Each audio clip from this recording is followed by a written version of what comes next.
नमस्कार, आप सभी का स्वागत है एम टुडे में। आज हमारे साथ यहाँ मौजूद हैं एक बहुत ही खास शख्सियत प्रोफेसर डॉक्टर जयमाला जी, जो कि प्रोफेसर हैं डिपार्टमेंट ऑफ मैथमेटिक्स और डीन है faculty of sciences at CCS university Meerut. Ma'am, आपका बहुत बहुत स्वागत है। Thank you. मैम, आपने फ्लूइड डायनामिक्स, AI और नैनो फ्लूइड्स जैसे बहुत ही एक्सटेंसिव टॉपिक्स पे अपनी रिसर्च वर्क करी है। हम जानना चाहेंगे आपका इंस्पिरेशन क्या रहा है इसके पीछे? सच बताऊं, मेरा inspiration by default I went in this field of fluid dynamics because as you know that मैं एक लड़की हूँ और इंडियन सोसाइटी को बिलोंग करती हूँ। तो जिस समय में मैं 87 में आई थी MPhil करने के लिए कैंपस में, तो my first priority was a teacher who was very convenient to the student. तो एज सच फ्लूइड डायनामिक्स बिल्कुल अच्छा नहीं लगता था, बहुत ही कम नंबर आए थे मेरे। लेकिन हमने वहाँ पर MPhil कोर्स किया, उसमें जो हमारे टीचर थे जो हमें पढ़ाते थे, तो जो टीचर हमें सबसे अच्छा लगा पढ़ाने वाला, और एक चीज़ ये थी दिमाग में कि जो सब्जेक्ट ऐसा हो जिसे हम विजुअलाइज कर सकें, जिसे हम इमेजिन कर सकें, क्योंकि ये प्रैक्टिकल सब्जेक्ट है। तो बस ये एक मेन रीज़न था कि वो टीचर बहुत कंफर्टेबल थे, हम बहुत कंफर्टेबल थे उनके साथ, बहुत ही अच्छा पढ़ाते थे। तो धीरे धीरे जो सब्जेक्ट अच्छा नहीं लगता था वो अच्छा लगने लगा। और मेन ये था कि बहुत ज़्यादा एब्स्ट्रैक्ट में मुझे बहुत शौक नहीं था, एब्स्ट्रैक्ट मैथमेटिक्स का, तो इसलिए मैं इस फील्ड में आ गई।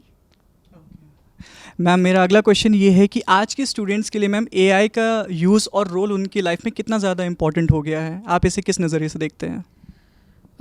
मेरे हिसाब से देखो, रोल तो बहुत ज़्यादा है, लेकिन फिर भी मुझे ऐसा लगता है कि जो ट्रेडिशनल नॉलेज है हमारी, उसका एक बैलेंस्ड कॉम्बिनेशन AI के साथ होना चाहिए। क्योंकि जैसे अभी एक छोटा सा एग्जांपल है, ChatGPT हम सब यूज़ कर रहे हैं, मैं भी यूज़ करती हूँ।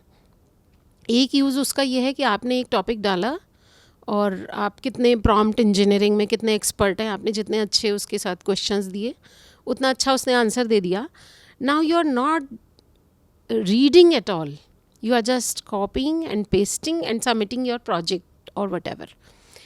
तो मेरा कहना ये है कि आप उसको यूज़ करिए, वो आपका एक हेल्पिंग टूल है, आपको एडवांसमेंट के लिए दिया गया है।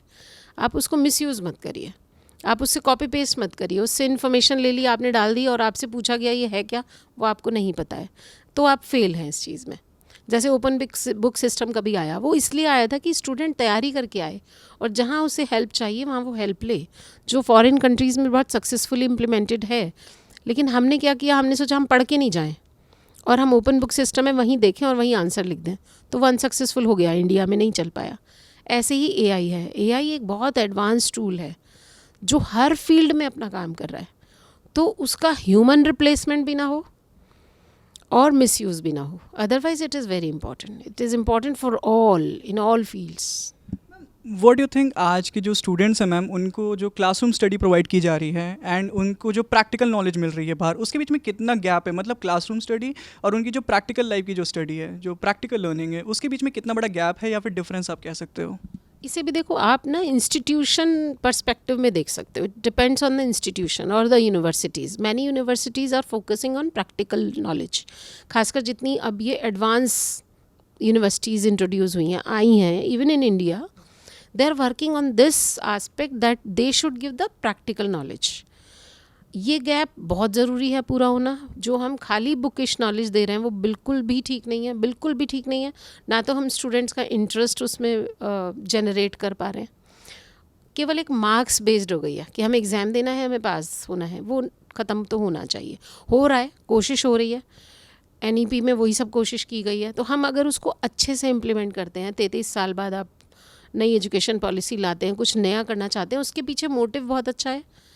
कुछ कमियां हैं, ठीक है, वो टाइम के साथ ख़त्म होंगी, लेकिन हमें प्रैक्टिकल नॉलेज पर तो जाना ही पड़ेगा, जाना ही पड़ेगा। तभी स्टूडेंट सीरियसली करेगा, क्लासेस में आएगा, क्योंकि उसको लैब्स तो चाहिए, और लैब्स तब तक नहीं हो सकती जब तक आप फिज़िकली नहीं आओगे। थ्योरेटिकल नॉलेज तो पूरी सारी प्लेटफॉर्म्स पे पड़ी हुई है, आप पढ़ सकते हो वहाँ से। तो मुझे यही लगता है कि वो बहुत ज़रूरी है। What one piece of advice would you like to give to the students out there जो कि अपने एकेडमिक लाइफ और अपनी जो पर्सनल लाइफ है उसमें स्ट्रगल कर रहे हैं, तो वो कैसे उसे उनके लिए हेल्पफुल हो सकती है? तो जो पहली चीज़ है जो मैं अपने भी हर स्टूडेंट को कहती हूँ, वो कहती हूँ कि लाइफ से डिप्रेशन और इम्पॉसिबल 2 वर्ड निकाल दो। आज के स्टूडेंट में ये बहुत है, वो थेरेपिस्ट के पास जा रहा है क्योंकि वो हर चीज़ में डिप्रेस्ड हो जाता है। कोई डिप्रेशन के लिए जगह नहीं होनी चाहिए लाइफ में। मेहनत करो, अपने को ईमानदार रखो। पूरी सोसाइटी को आप ईमानदार नहीं कर सकते, आप ईमानदारी से मेहनत करो। अगर कोई अपने आप को भी ईमानदारी से मेहनत करने लगेगा, यानी ईमानदार होगा, जो कमी होती जा रही है, हमारे एथिक्स ख़त्म हो रहे हैं, आप उन एथिकल वैल्यूज़ को अपने अंदर जीवित रखो, अपने ऊपर इम्प्लीमेंट करो। दूसरे से मत उम्मीद करो वो करे ना करे, खुद से चेंज आएगा। दूसरा, you should have balance in your life, in your personality development as well. खाली एकेडमिक्स से कुछ भी नहीं होगा, आपको हर फील्ड में आगे जाना पड़ेगा। आपके जो एक इंटरेस्ट का फील्ड है उसको ज़रूर पकड़ के चलो, सारा डिप्रेशन तो वहीं निकल जाएगा। यानी आपको आर्टिस्टिक फील्ड में भी जाना पड़ेगा, आपको गेम्स में भी जाना पड़ेगा, आपको सोशल आउटरीच में भी जाना पड़ेगा, जो बहुत ज़रूरी है। खाली हम कभी कभी सोचते हैं कि ये वाला टॉपिक बहुत टफ है, ये वाला प्रोग्राम बहुत टफ है, इसलिए हमें तो केवल पढ़ना है। वो बिल्कुल नहीं मैं मानती। आपको ओवरऑल डेवलपमेंट पे ध्यान देना ही पड़ेगा। तो जो ये डिप्रेशन नाम का वर्ड है ना, ये लाइफ से ख़त्म हो जाएगा। और एक इम्पॉसिबल, कुछ भी इम्पॉसिबल नहीं है। आपको बिल्कुल सिस्टमैटिक प्रोग्राम बनाना चाहिए, मतलब कि प्लान बनाना चाहिए। कोई भी चीज़ अचीव करना फिर मुश्किल नहीं है। हम सिस्टम को ना कोसें, वो जो है वो है, हमें उसी में जीना है, उसी में जो अच्छा है उसे लेकर के हम आगे बढ़ जाएं। अगर हम सिस्टम को कोसते रहेंगे तो हम कुछ भी नहीं कर पाएंगे। हम भी क्योंकि सिस्टम का पार्ट है, तो उसी में हम बेस्ट कैसे ले सकते हैं, बस उस पर हमें ध्यान देना है। बहुत बहुत शुक्रिया मैम अपना बहुमूल्य समय हमें देने के लिए आज। Thank you so much. मुझे भी अच्छा लगा बातचीत करने के लिए। कैमरा पर्सन अनुष्का भारद्वाज के साथ मैं शौर्य श्रीवास्तव, आई एम स्टूडियो।